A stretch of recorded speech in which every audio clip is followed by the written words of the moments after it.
Mark, this is Jason on the outside camera. I can hear you. Is that Mark in the gallery, did you say?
get that, and then actually no.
I'm just going to briefly stand. I'm just briefly standing in front of the camera now. So you might, if you see a shot of me, then you know that's the feed.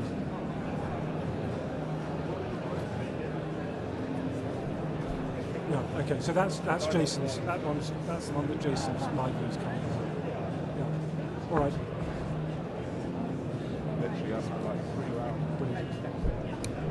Brilliant. Okay. Thanks. Thank you.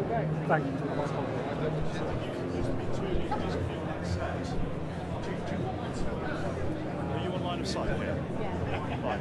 Amy, if you come here. Yeah. Excuse me.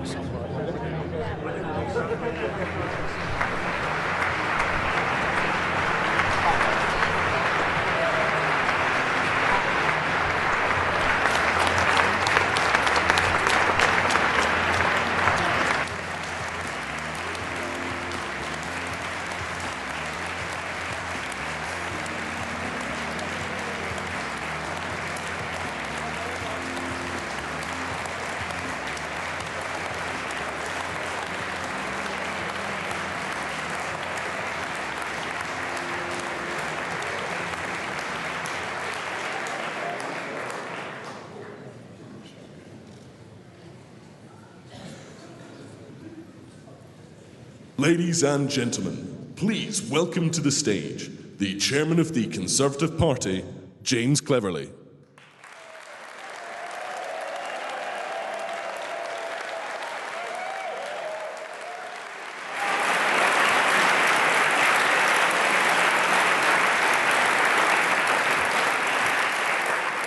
Thank you. At the heart of our manifesto is a promise to listen to you, to implement the decision that you took in 2016 and make sure that Parliament gets to work on your priorities, on the NHS, on education, on ensuring families across the country feel safe on their streets, secure in their jobs, confident about their future. The stakes at this election are high, but the choice is clear. We will get Brexit done.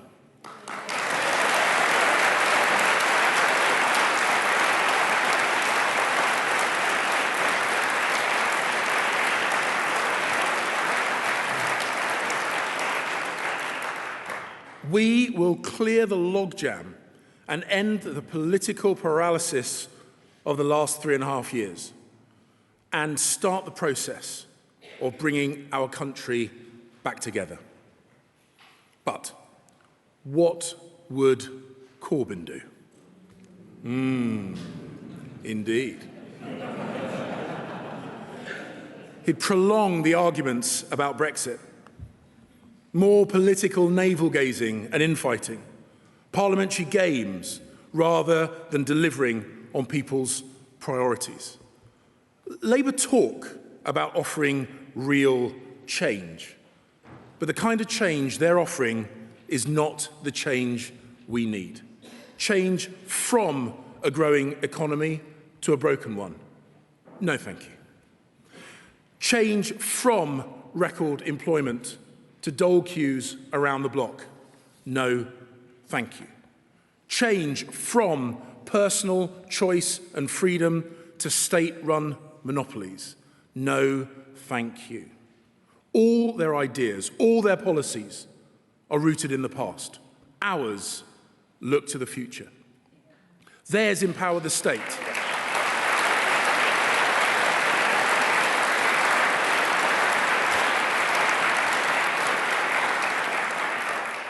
Theirs empower the state, ours support real people.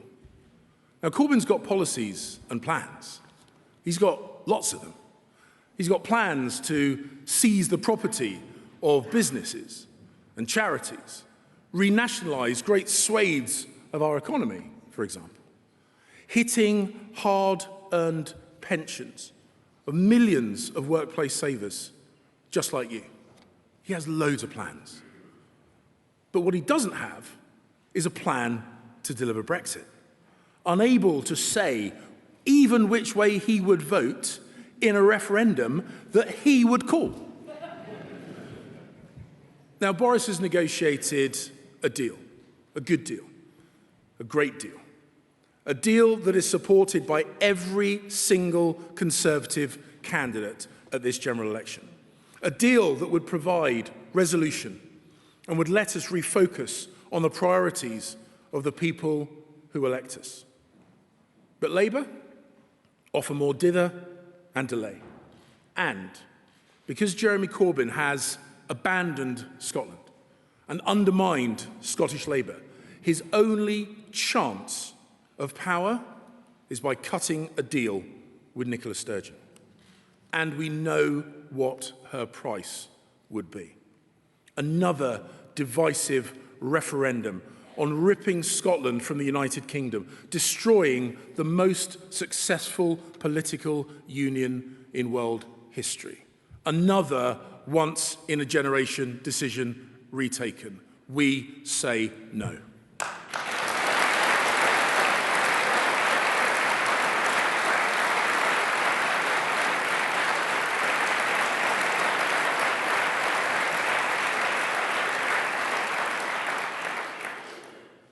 And Joe Swinson? Just as bad. Saying the Liberal Democrats would ignore the 2016 referendum result completely. And we shouldn't be glib about this. We should think, what kind of precedent does that set?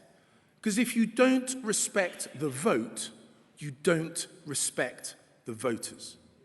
Because you cannot bring the country back together if you tell people you will ignore the result of the referendum that they voted in.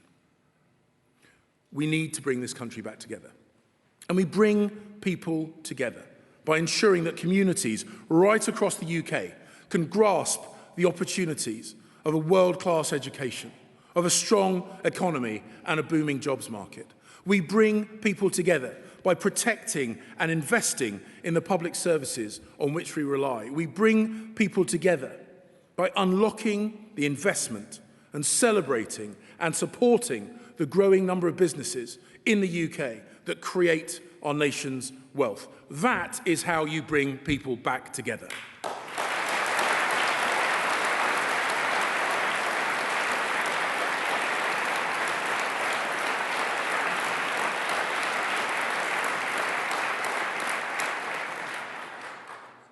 And this isn't just a moral imperative, it is economically vital.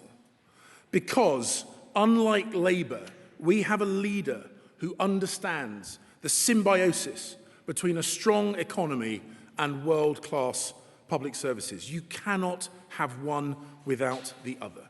We have a leader who is confident in Britain's bright future and eager to help our country grasp the opportunity ahead of us. We have a leader of a party united behind the desire to get Brexit done and serve every community, every region, every nation of the United Kingdom. Our manifesto presents an agenda for government characterised by the energy, by the optimism, by the ambition the Prime Minister is famous for. And you'll be hearing a bit more about that manifesto from him in a minute. But at the general election on December the 12th, let's vote Conservative so we can get on with delivering that positive agenda for Britain. And now, before the Prime Minister comes on stage, a short video. Ladies and gentlemen, thank you very much.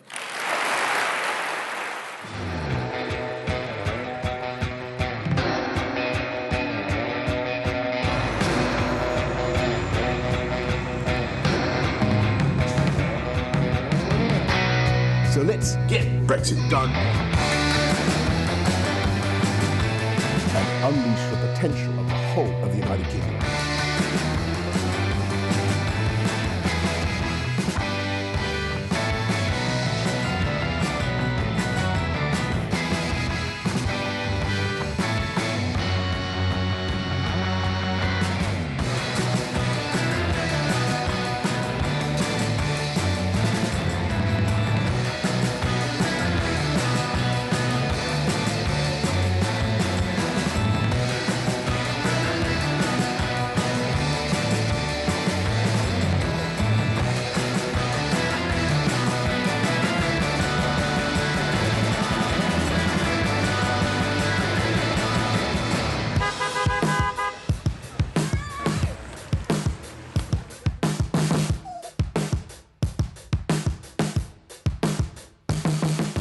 My name's Alison Cork and I'm an entrepreneur. My name is Dr. Ross Hills and I'm a dentist from Leicestershire. My name is Ganesh Kumar. I'm an anaesthetist working with the NHS. My name is Elizabeth and I live in Epsom.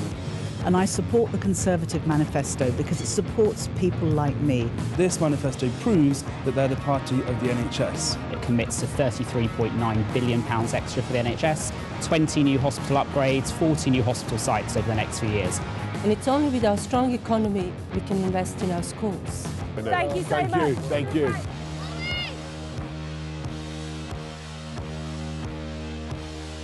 Hi folks, Boris Johnson here.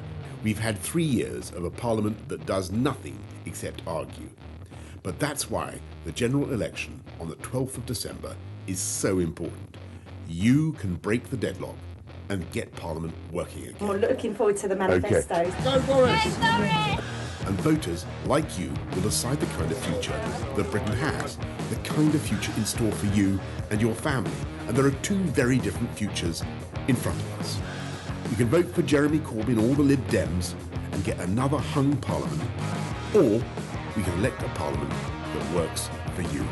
A parliament that gets stuff done. A future where our NHS has the funding it needs to thrive. A future where our streets are safe because we've got 20,000 more police officers on the beat.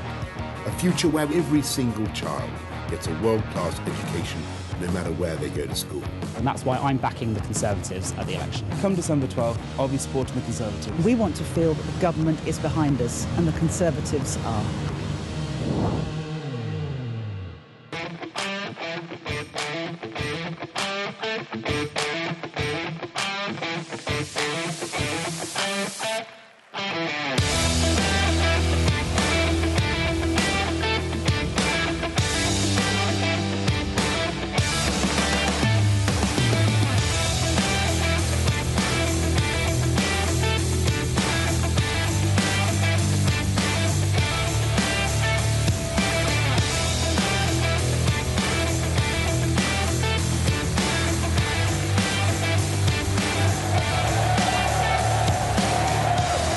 Good afternoon, everybody. Good afternoon. Good afternoon. Hey. Thank you very much. Thank you very much. Thank you very much. Good afternoon. Well, wonderful to see everybody here today, and thank you all very much for coming. Thank you all very much. We're now, as you know, less than 3 weeks away from the most critical election of modern memory, when the stakes for this country have seldom been higher and the choice has never been starker. Because in the last few days, we've heard from every other party, haven't we? They've launched their manifestos, and we have heard how they would keep us stuck in the same rut, how they would consign this country to yet more delay and yet more frustration and parliamentary paralysis, and how they would refuse yet again to honour the will of the people, how they would refuse, every other party, to get Brexit done. The Lib Dems want to revoke Brexit. The Scots Nationalists want to cancel Brexit and have another referendum on Scotland as well. As for Labour, they'll plainly give in to Nicola Sturgeon and waste the whole of next year in 2 more referendums, one on Scotland and one on the EU. Except that Jeremy Corbyn won't tell us whether he would even be willing to advise people to vote in favour of his own deal. He used to be indecisive. Now he's not so sure. Do we want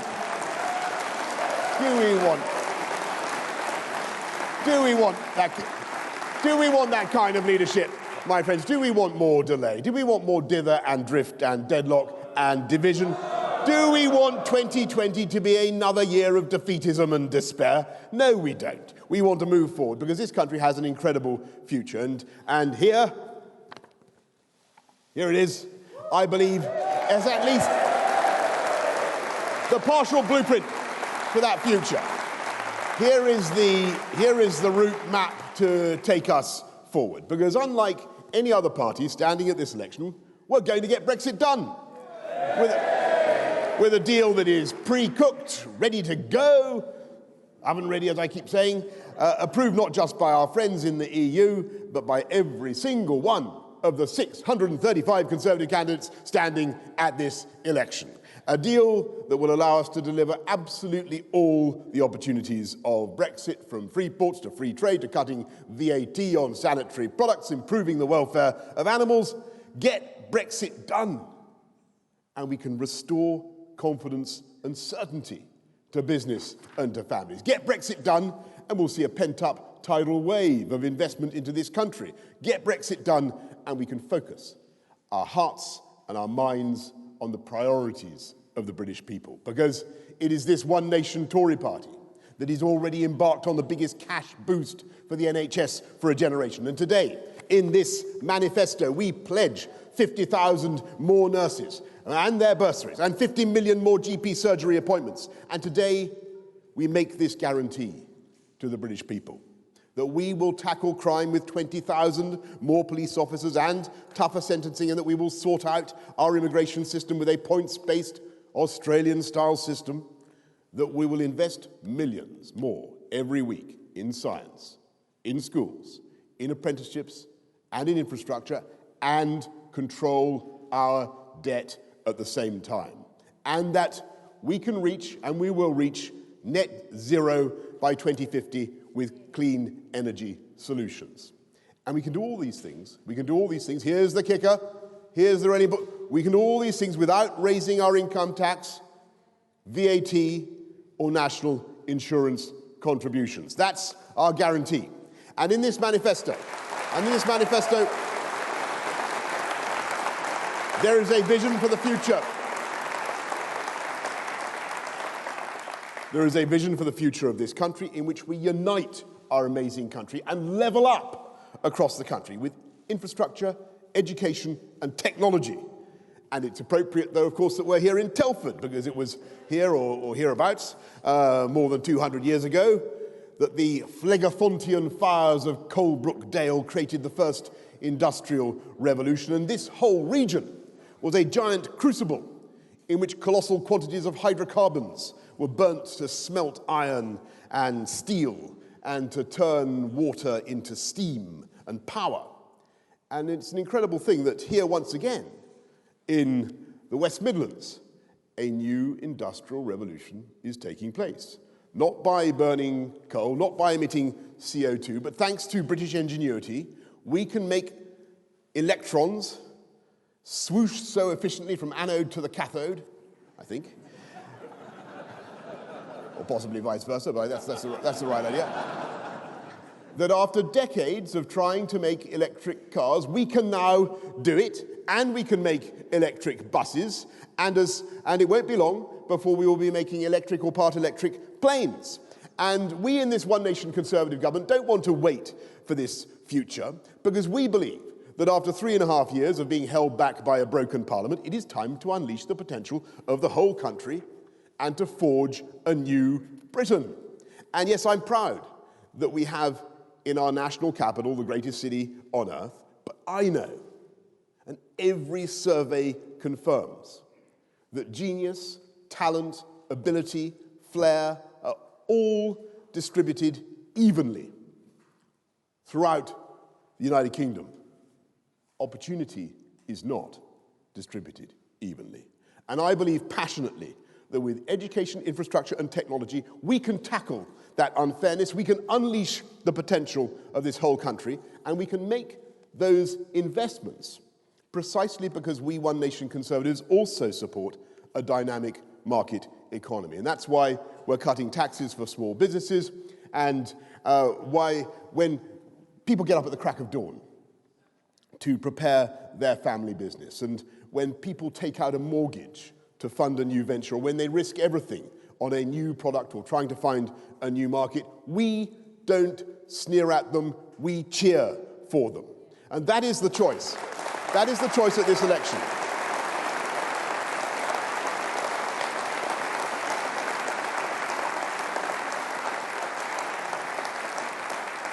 That is the choice between out-and-out retrograde and destructive socialism and sensible one-nation conservatism. You can come with us and have a government that backs our armed forces as a power for good around the world, or you can have Jeremy Corbyn and the Labour Party who say they want to scrap them. We can support our police, putting more of them on the street, support them in fighting knife crime. They say stop and search is inappropriate and oppressive. We want higher wages, and we're raising the living wage by the biggest ever increase. Corbynomics, McDonaldonomics, means higher taxes for everybody in this country, £2,400 extra. We stand up for the people of this country when other nations threaten us with harm. And it was quite incredible that when Russia ordered the Salisbury poisonings, Corbyn actually seemed to take the side of Moscow.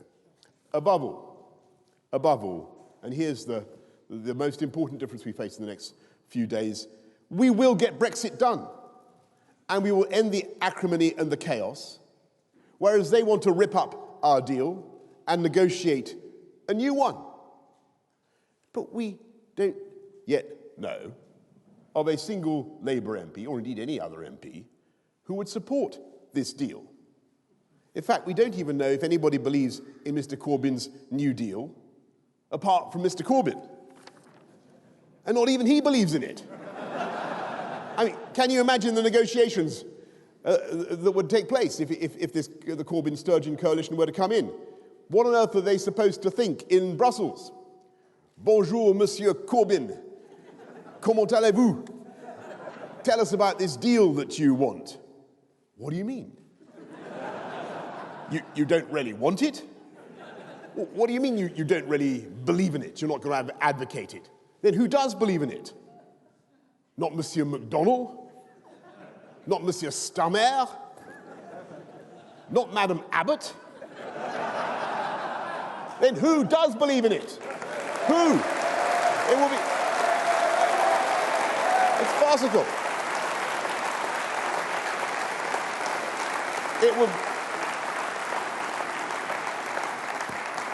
It would be farcical, it would be comical if the consequences of that approach were not so disastrous for this country and for our prospects next year.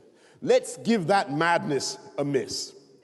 I want you to imagine what the country could be like in just 10 years' time if we can get a working majority on the 12th of December. I want you to look forward to a Britain where the streets are safer, where the air is cleaner, where we've built 40 new hospitals as a direct result of the decisions taken in the last 3 months. A Britain where 10-year-olds are not only doing better at reading and writing and maths, but better across the whole country. And where in 10 years' time scientists are starting to reap the huge rewards from our plans to double spending on research, from AI, artificial intelligence, to the gigafactory for batteries that we will inaugurate, to new spaceports in Cornwall and Scotland that will send British-made satellites into the heavens and drive one of our most exciting industries.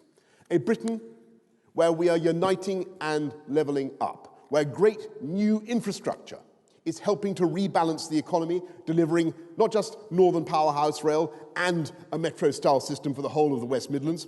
A Britain where left-behind towns have recovered their vibrancy and their commercial life and optimism, with shops and businesses made possible by better transport and fantastic broadband. And then in turn, where better infrastructure is allowing us, better transport is allowing us to build tens of thousands of superb new homes, hundreds of thousands, on brownfield sites, giving young people the prospect of home ownership that they currently don't have, and which every survey shows is what people in this country want. A Britain where the landscape is made more beautiful by the planting of millions of trees that will also help us to deal with climate change. And in 10 years' time, I confidently prophesy that people will be passionately proud of their Scottish identity and their Welsh and Northern Irish, and yes, their English identity. And that will be a great thing. But we will also all be citizens of a proud, strong, and whole United Kingdom. More united.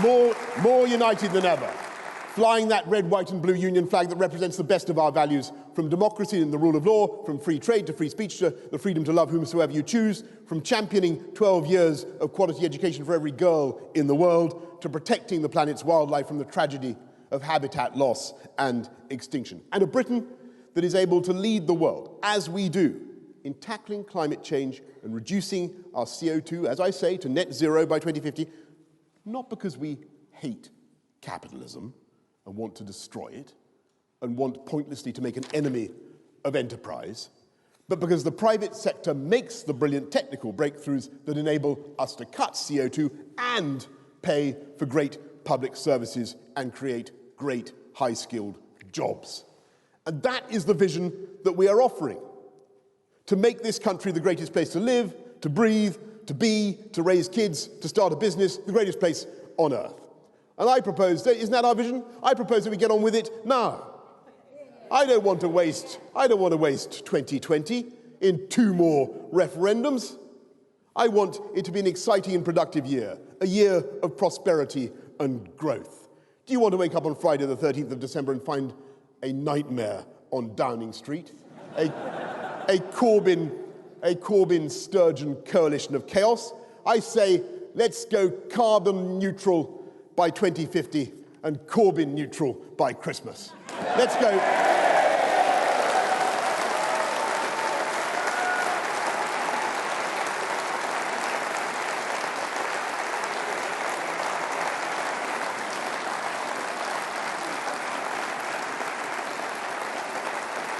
Let's go.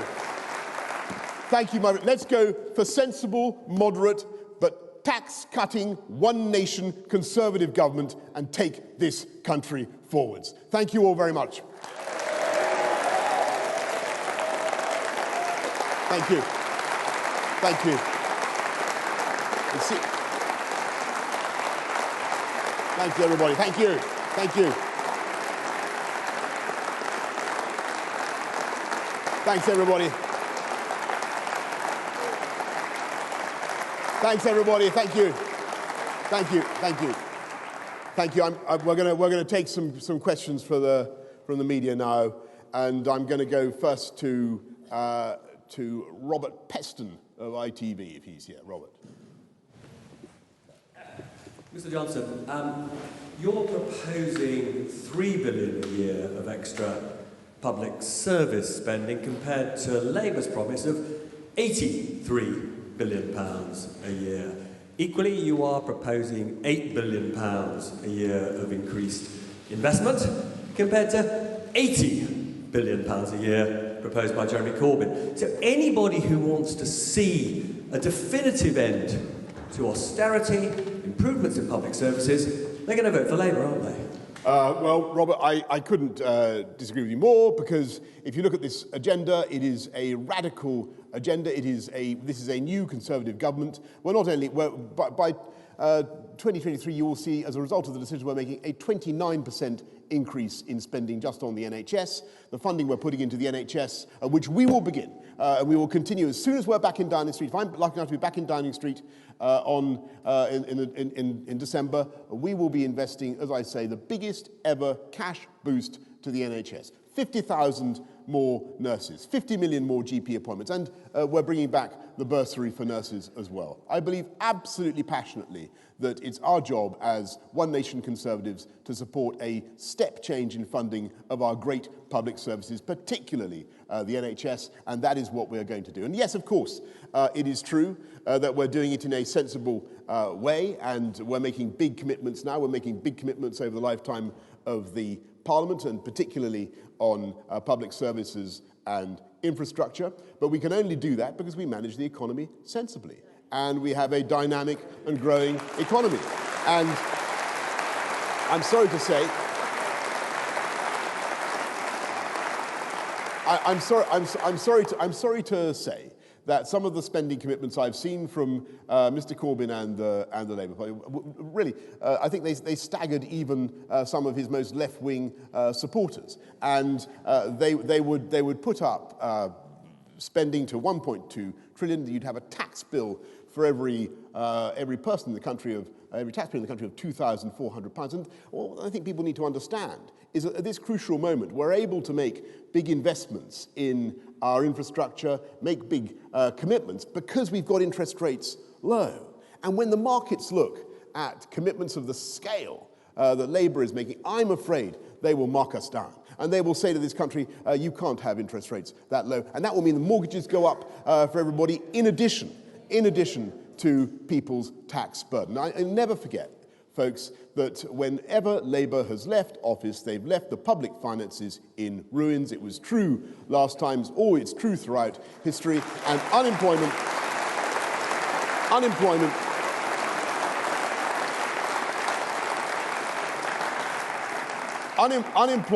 always ends under a Labour government higher than when they began. All Labour governments end with an economic crisis. The only difference with Corbyn and McDonnell is, as far as I can see, they propose to start with an economic crisis and make it worse.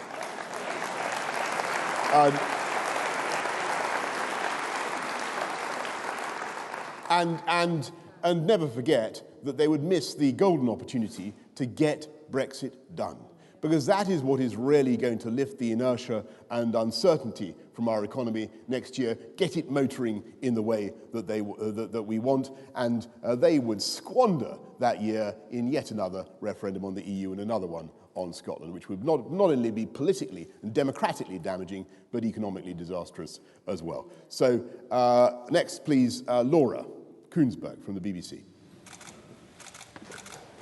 Thank you very much, Mr Johnson. You won the leadership of your party by making a big promise on Brexit that you then broke, despite saying the buck stopped with you. Now you're trying to win the country with a whole list of promises and significant extra spending. Do you accept that beyond this room and beyond your party, it's a big leap of faith for the country to trust you with the majority? Well, Laura, obviously we're working very hard to secure a working majority because and get a parliament that works for the people of this country, because I think that yes, it's perfectly true that Parliament did vote to stop us from leaving the European Union in the way that I wanted on October the 31st. That was the decision taken by Mr Corbyn, Joe Swinson, the Scottish Nationalists. They decided to vote against our plan to come out. We have a great deal to do that now. And, you know, I think the biggest issue at this election is really whether people have any confidence in politics anymore. And I think the reason that confidence and trust in politics has been so undermined is because for 3.5 years, they've seen politicians engaged in constant prevarication, procrastination, dither and delay, when the people of this country voted to get Brexit done. And we are the only party.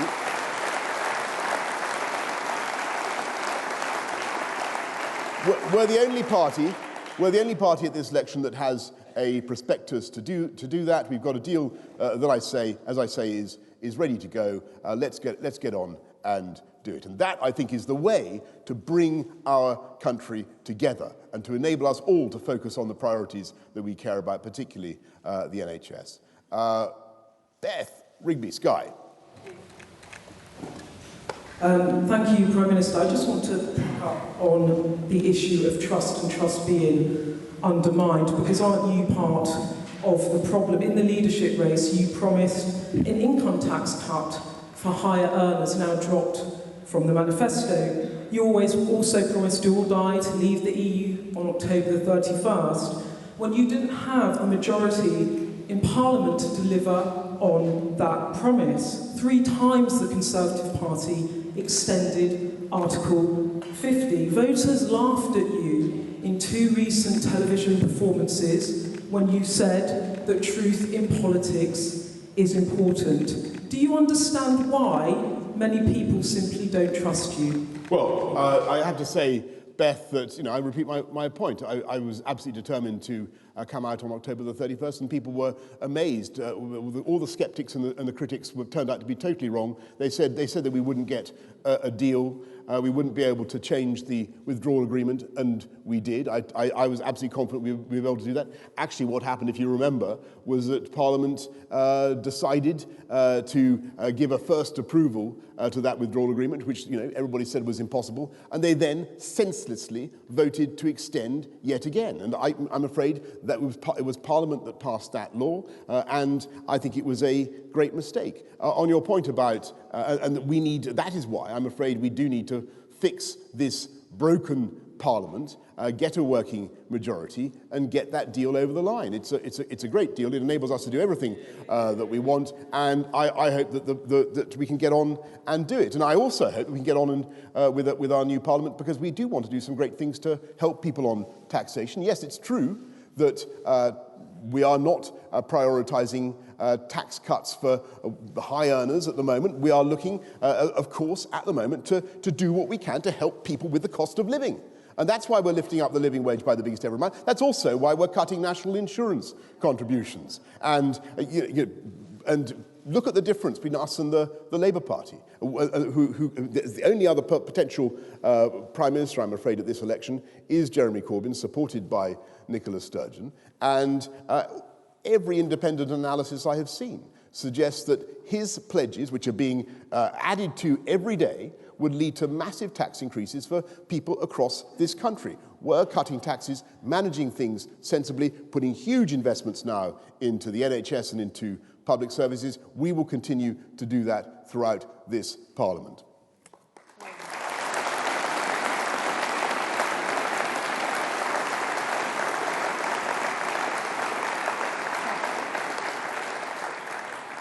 Nick Humphreys from the Shropshire Star. Good afternoon, Mr Johnson. When Jeremy Corbyn came to Telford recently, he pledged to save the A&E in Telford. It's one of the primary concerns of people in our patch. What's your response to that? Well, thank you, Nick. And I'm looking at Matt Hancock here because I know that that we have kept the A&E open, and we will ensure that it is open, and I will absolutely insist on that. And I know that Matt will be very happy to give you more details about that afterwards, but we will certainly make sure the A&E in Telford is kept open.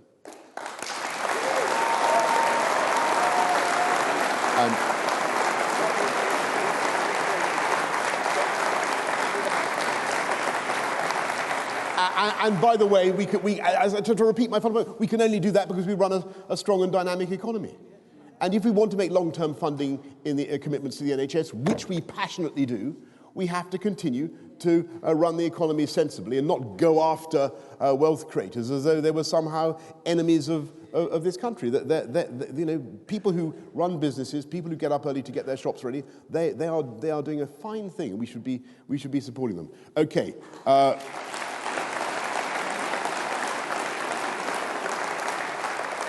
Tom Newton-Dunn of The Sun. Thank you, Prime Minister. There's no mention of maintaining troop levels in this manifesto, as there was in your party's 2015-2017 manifesto. Are you going to cut troop numbers? Will you please here and now? No. Thank you, though, for... Right. On to my second question, then, in which case. No, well, Tom, let me just elaborate my first answer, but go on, you have your second question. Go on. Under your fiscal rules, if I've got this right, the deficit can and almost certainly will rise in every single year of the next Parliament. So I just wondered what happened to the party of fiscal credibility. No. I think, first of all, on the armed services, as I made clear repeatedly, we will not be cutting our armed services in any form. We will be maintaining the size of our armed services. And I'm delighted to see Secretary of State for Defence nodding fervently in the front row. And that's because we are increasing funding for our armed services. We are maintaining our NATO 2% commitment and more. And actually, we're going to be increasing our funding by 0.5% above inflation every year of this Parliament, because we believe in our armed services. I mean, I've travelled around the world, and they are loved. The armed services of the United Kingdom. The armed services of the United Kingdom are perhaps the most admired export that this country has in some parts of the world, and they do a fantastic amount of good. And I think that our attitude of supporting our armed services, protecting veterans, Tom, from vexatious cases against them that have happened long ago when no new evidence has been produced, helping military families with the cost of childcare. Our attitude is to support and to protect our armed forces, and I contrast that with Jeremy Corbyn and the Labour Party. I think Mr Corbyn has at various times said that he would disband our armed forces and cannot envisage the circumstances in which he would want to use them.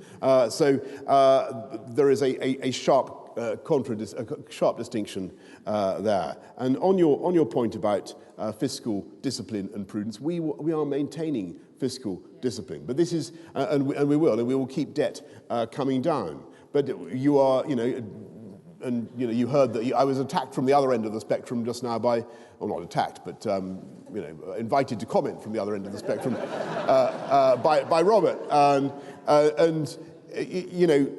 We are doing this sensibly. This is a new government. It's a very active government. It's a very dynamic and positive government. We believe passionately in the future of our country and its ability to do great things. We think now is the time to invest in our public services, in education, in the NHS, and in infrastructure, but to do it in a way that maintains the long-term prosperity of the UK economy, and that is what we will do. Gordon Rayner, Daily Telegraph. Thank you, Prime Minister. During the leadership campaign, you made a very eye-catching pledge to raise the higher rate of income tax from 50,000 to 80,000, the threshold. You've now dropped that. Are you taking traditional Tory voters for granted? And if not, is there anything you can offer them beyond what's in the manifesto? And just secondly, a quick question. Can you set a date on when Britain will leave the EU? Well, thank you, Gordon. First of all, I haven't lost any of my tax-cutting zeal.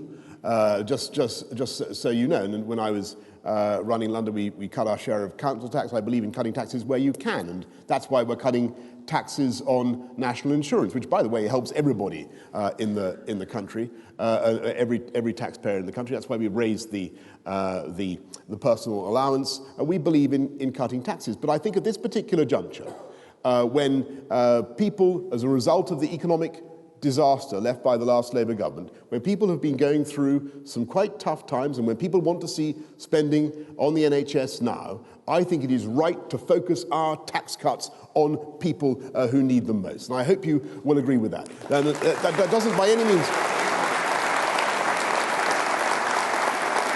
And yes, of course, we're cutting taxes. And we're cutting taxes on SMEs, on businesses, on cutting business rates on the high street to stimulate growth and employment, because that's also the right thing to do. Because as I say, we're a party that believes in driving a dynamic economy, and that is the way forward. And Gordon, you asked another question, which is momentarily. On the day, let's be clear. As soon as, if we're lucky enough to be returned with a working majority on December the 12th, December the 13th, then as I say, we have this deal ready to go. It is, just add water, put it. It's there. We can then get the whole thing completed in a matter of days, if not weeks, and we're out by January the 31st. And I compare. I contrast that.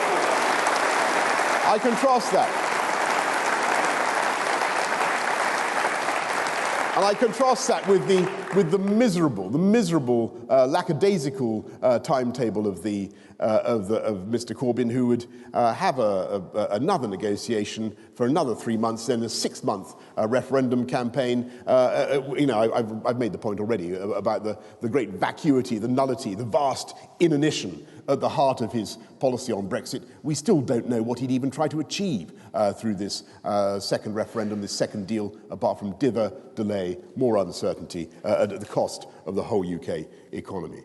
So we'll get it done. We'll get it done in just a few weeks' time. Jason Groves, Daily Mail. Thank you, Prime Minister.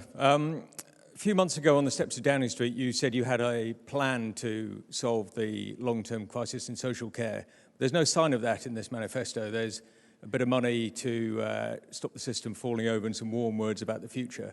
But we've had a long line of PMs who talked big on this and ended up bottling it. I mean, are you going to join them, or can you give us a cast-iron guarantee today that by the end of the next Parliament, you will have in place a long-term system, not just a sticker plaster? Look, I mean, Jason, since this new government came into office, we've allocated about $1.5 billion towards addressing the social care issue, both for adult and child social care, and helping local councils with the huge pressures that they face. We're going to put another $1 billion every year in the life of the Parliament into fixing that. But what we're also going to do is do what I think people in this country would expect us to do, which is to build on what I think is a growing national consensus about the way forward. And we will reach out across party, and we'll be optimistic in the way that we do that, try to bring people together, and we will have a long-term plan that achieves two things. First of all, ensures that everybody has dignity and security in their old age, and secondly, that nobody has to sell their home to pay for the cost of their care. And that will be our policy. And that is the right way forward for this country.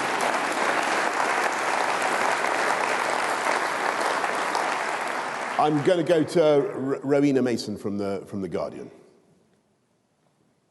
If she's here, Rowena.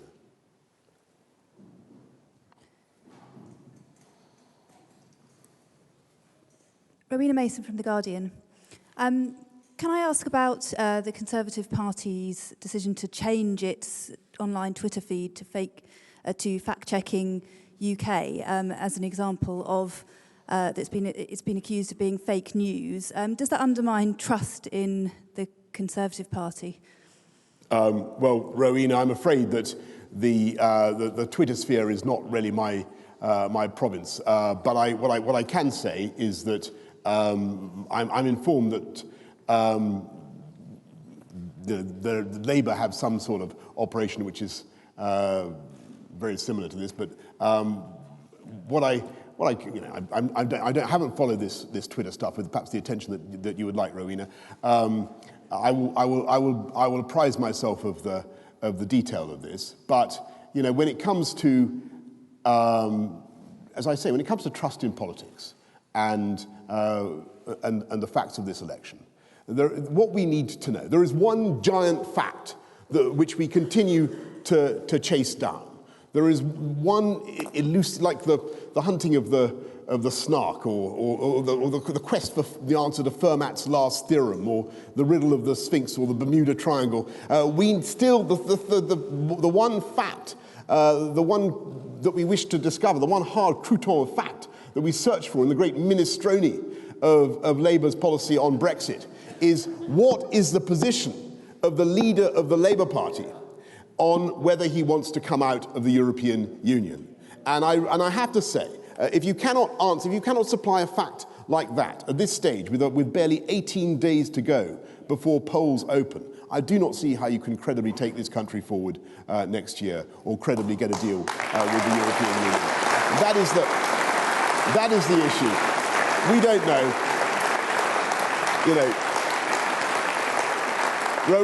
Rowena, the mystery continues to deepen. And I invite all wonderful colleagues in the media to redouble their efforts, to send out search parties, to find this elusive, this like Shergar, this fact that I think a great deal depends on. Members of the public would be fascinated to know, because unless we know that fact, it is very, very hard to make sense of anything that Labour says about their plans for next year. Listen, everybody, thank you all very much. I want to say this is going to be a very, very important election. It's going to be a very, very close fought. A very, very close fought election, and we must contest every seat and campaign for every vote, and make our case respectfully and humbly to every elector. What we want to do, and I think you've heard it from me already, but what we want to do is very, very simple. We want to honour the democratic processes of this country. We want to do that because it's the right thing in itself, but it's also right for our country and for our economy now, because we want to focus on the priorities of the British people. Above all, the NHS and the cost of living. We want to get Brexit done and unleash the potential of this whole country. Thank you all very much. Thank you. Thanks, everybody.